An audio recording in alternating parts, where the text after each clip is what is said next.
Hello बच्चों, मैं शशांक आपका स्वागत करता हूं माय पाठशाला डिफेंस में। जैसे कि आपको पता है कि हाई कोर्ट का एक फैसला आया है जिसने उन सारे एस्पिरेंट्स को निराश कर दिया जो कि एक गुहार में थे, इस आस में थे कि जो उनका एनरोलमेंट कैंसिल किया गया था, जो उनसे मिली मिलाई नौकरी छीन ली गई थी, उसके लिए हाई कोर्ट कुछ करेगा। आज हाई कोर्ट ने अपने फैसले में अग्निपथ स्कीम को कॉन्स्टिट्यूशनल वैलिडिटी देकर उन सारे बच्चों के एनरोलमेंट पर पूरी तरीके से पानी फेर दिया जिनको पूर्ण रूप से ग्रीन कार्ड मिल चुका था। वो नौकरी उनके हाथ में थी, पर सरकार ने बिल्कुल किसी सूचना के बगैर उनको उनसे नौकरी उनकी छीन ली। क्या है फैसला, आज जानेंगे इस वीडियो में, और आगे क्या क्या चीजें आप कर सकते हैं उस पर भी हम लोग जानेंगे। चलिए शुरू करते हैं अपना वीडियो।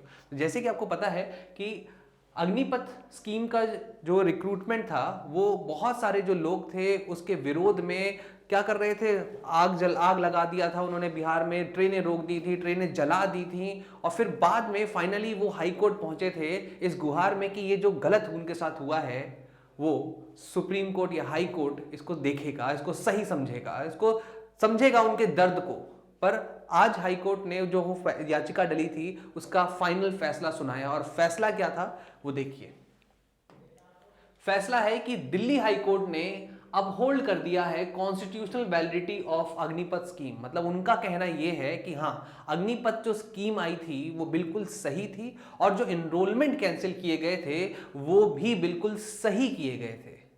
अब आज तो मुझे ऐसा लगता है कि उन सारे बच्चों को वो शायद पता नहीं कितने निराश हो गए होंगे, पर मैं बस उनसे यही कहूंगा कि हिम्मत मत हारिए। अभी सिर्फ हाई कोर्ट का फैसला आया है, सुप्रीम कोर्ट तक भी हम चाहें तो जा सकते हैं। तो यहां पर मैं आपको आज बताने वाला हूं कि दिल्ली हाई कोर्ट ने ये जो कॉन्स्टिट्यूशनल वैलिडिटी को अपहोल्ड किया है वो क्यों किया है। तो चलिए ध्यान से समझते हैं। तो ये जो मैंने आपका कटिंग डाली है ये हिंदू की है, और हिंदू में ये न्यूज आई थी, और इसमें जो न्यूज आई थी वो ये थी कि हाई कोर्ट के दो जजेस थे, जो बेंच थी वो chief justice of Satish Chandra Sharma और जस्टिस सुब्रमण्यम प्रसाद जी ने कहा कि जो सेंट्रल गवर्नमेंट की जो स्कीम है वो बिल्कुल नेशनल इंटरेस्ट में है और वो बिल्कुल सही है, और जो भी उन्होंने किया वो सब सही है। उन्होंने तो ये कह दिया बहुत सरलता से, पर उन्होंने क्या उस पर बात की जो कि एनरोलमेंट कैंसिल किए गए। तो याद रखिएगा, उन्होंने यहां पर सेंट्रल गवर्नमेंट से ये कहा है कि वो अपनी पेंशन स्कीम्स को और रीडिफाइन करें, और जिस तरीके से वो अलग अलग तरीके के इंश्योरेंस दे रहे हैं उसके बारे में बताएं, और फिर ये भी बताएं कि कितने लोगों को वो परमानेंट रिक्रूटमेंट में डालने वाले हैं, और उसके परसेंटेज को और बढ़ाने की कोशिश करने के लिए उन्होंने एक गाइडलाइंस शुरू की हैं। किसके लिए? आप सेंट्रल गवर्नमेंट को किसने दी है? सुप्रीम कोर्ट ने दी है। पर फाइनली उन सारे बच्चों का क्या, यहां पर मैं आप लोगों से एक गुहार लगाना चाहूंगा। मैं आपसे बस ये कहना चाहूंगा कि उन बच्चों का क्या जिनका एनरोलमेंट फाइनल समय पर जाके कैंसिल कर दिया गया। मैं मानता हूं कि गवर्नमेंट की जो स्कीम है वो नए यूथ को लाने के लिए बहुत ही बेहतरीन है, पर क्या उनके साथ गलत नहीं हुआ जिनका फाइनल एनरोलमेंट था? इस पर आपको अपने विचार बताने हैं, और आप ही लोग हैं जो कि इसको आगे तक ले जा सकते हैं। ये हाई कोर्ट का फैसला है, ये फाइनल फैसला नहीं है। सुप्रीम कोर्ट तक आप चाहें तो जा सकते हैं। मैं ये नहीं कह रहा कि गवर्नमेंट गलत कर रही है, मैं ये भी नहीं कह रहा कि हाई कोर्ट ने अपनी दलीलों में गलत चीजें बताई है ना। मैं बस ये कह रहा हूं कि हाई कोर्ट या सेंट्रल गवर्नमेंट जब भी कोई कार्य करती है तो थोड़ा सा उन बच्चों के लिए जरूर सोचे जिनके पास हाथ में नौकरी थी, लोगों की शादी तय हो चुकी थी, और बस उनको एक दिन ऐसा फैसला आ गया कि सब कुछ छिन चुका है, सब कुछ बर्बाद हो चुका है, आपको दोबारा से पेपर देना पड़ेगा, दोबारा से अग्निवीर का फॉर्म भरना पड़ेगा, और वो भी इस बार जो होगा वो सिर्फ और सिर्फ 4 साल के लिए होगा। ठीक है, मैं मानता हूं कि सेंट्रल गवर्नमेंट ने अपने दृष्टिकोण से इसके लिए एक अच्छा ही किया है। भारत में अगर नौसेना जो है या जितने भी नवयुवक हैं वो तेजी से अगर आएंगे तो हमारी आर्मी की जो एवरेज एज है वो घटेगी, और उससे हमारी आर्मी और स्ट्रांग होगी।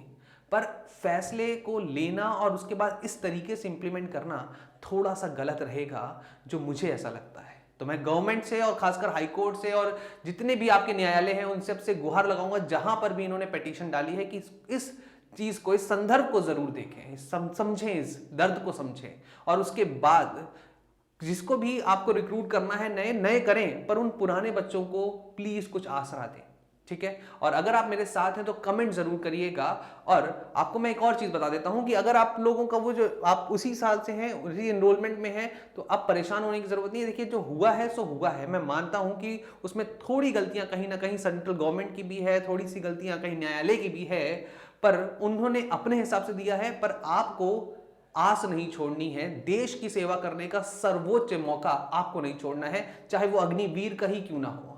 और अग्निवीर के जो 02/2023 का नोटिफिकेशन आ चुका है, और नोटिफिकेशन की जो एप्लीकेशन है वो शुरू होने वाली है 17/3/2023 से, और ये चलेंगे कब तक, शाम 5:31 मार्च 2023 तक। और आपका एग्जाम जो है वो होगा 20 मई 2023 को। तो जो भी बच्चे पिछली बार रह गए थे, 01 इनटेक में रह गए थे, या फिर अभी भी वो उस गुहार में लगे हुए हैं, तो उनके पास एक सुनहरा मौका है कि वो इसको फॉर्म को भरे। और भाई सीधी सी बात है, हमें देश के खिलाफ अपने विरोध को जताना है, देश के हित में ही काम करते हुए, देश के विरोध में नहीं जाना है। तो देश के विरोध में ना जाते हुए देश के हित में काम करते हुए हमें इस फॉर्म को भरना है। भाई सीधी सी बात है, जो हो गया सो हो गया, जो बात गई सो बात गई, पर अब हम लोगों को इस पर पूरा ध्यान देना है, ठीक है। तो नोटिफिकेशन भी आ गया है, फैसला भी आ गया है, तो दिमाग में जो भी आपके डाउट्स हैं वो बिल्कुल क्लियर हो गए होंगे। और मैं उम्मीद करता हूं कि इस बार और जोश से और जज्बे से आप इस बार तैयारी करेंगे और उन सारे